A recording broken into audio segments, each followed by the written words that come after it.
오늘 함께 보실 하나님 말씀은 잠언 17장 19절 말씀입니다. 읽겠습니다. 다툼을 좋아하는 자는 죄과를 좋아하는 자요, 자기 문을 높이는 자는 파괴를 구하는 자니라. 아멘. 오늘 말씀에서는 두 사람이 나옵니다. 한 사람은 다툼을 좋아하고 다른 한 사람은 문을 높이는 사람이라고 얘기하고 있죠. 앞에 나온 사람은 이해가 쉽습니다. 다툼을 좋아하니까 죄과를 달게 받는 건 당연하잖아요. 그러니까 그거를 살짝 비꼬아서 죄과를 좋아하는 자다라고 표현한 겁니다. 그런데 뒤에 나오는 자기 문을 높이는 자는 한 번의 이야기가 어렵습니다.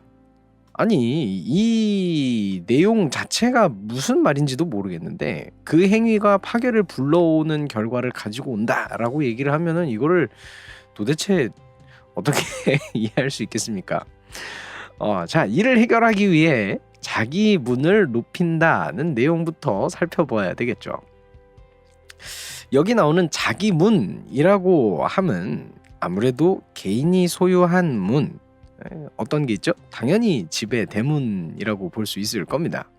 자, 그러면 이 문을 높인다는 건 어떤 의미가 있는 걸까요? 조금 생각을 해봤는데 문을 높인다는 게 물리적으로 두 가지 방법이 있습니다.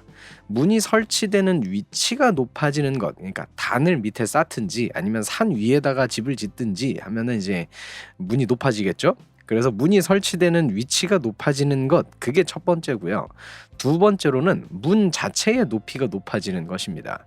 자연스럽게 문이 굉장히 크고 거대해진다는 얘기겠죠. 그렇죠? 이렇게 두 가지 방법이 있는데 여기서 한 가지를 더 생각해 볼 것은 뭐냐면 본문에서 자기 문을 높인다라고 표현했다는 겁니다. 그러니까 이게 어떤 지형 때문에 어쩔 수 없이 이렇게 문이 높아지는 경우라던가 아니면은 어떤 날씨가 막 악천후가 있고 막 비가 많이 나와서 이제 뭐 그 단을 좀 높여야 된다, 뭐 이런 자연적인 문제 때문에 높아지는 게 아니라 자기 문을 높이는 거니까 인위적으로 문의 위치를 높이거나 아니면 이 문의 크기를 크게 높게 만든다는 것임을 우리가 볼 수가 있습니다. 자, 바로 인위적인 개입이 있다는 시점에서부터 문의 위치가 높아지든 아니면 문의 높이가 높아지든 이것이 의미하는 바는 한 가지로 모여집니다. 그러니까 어쩔 수 없이 문의 크기를 크게 만든다거나 아니면은 문의 위치를 높인다거나 하는 게 아니게 되잖아요. 그 말은 뭐냐면 이 집의 주인이 높아진다는 겁니다. 그러니까 이 자기 문을 높인다라는 표현에는요, 저는 두 가지의 의미가 같이 있다고 생각합니다. 이 사람이 굉장히 욕심이 많다는 것이 첫 번째고, 그리고 두 번째로는 그 자기가 그렇게 해서 이제 모으게 된 것 혹은 얻게 된 것을 다른 사람에게 과시하고 싶어 한다는 의미, 이게 두 번째. 그래서 이 두 가지의 의미가 자기 문을 높인다는 표현에 녹아 있다고 봅니다.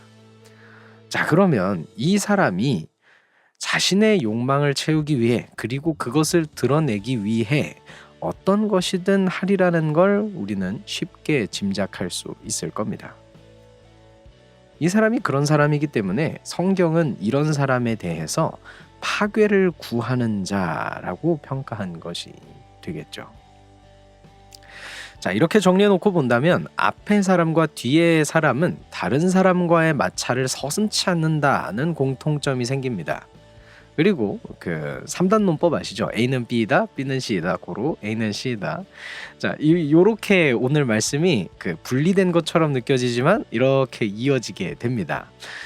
결국 이 두 사람 모두 죄과를 받게 된다는 것도 생각해 볼 수 있겠죠.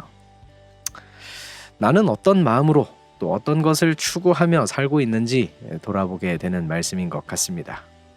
제가 죄과를 좋아하는 사람이 되지 않기를 소망합니다.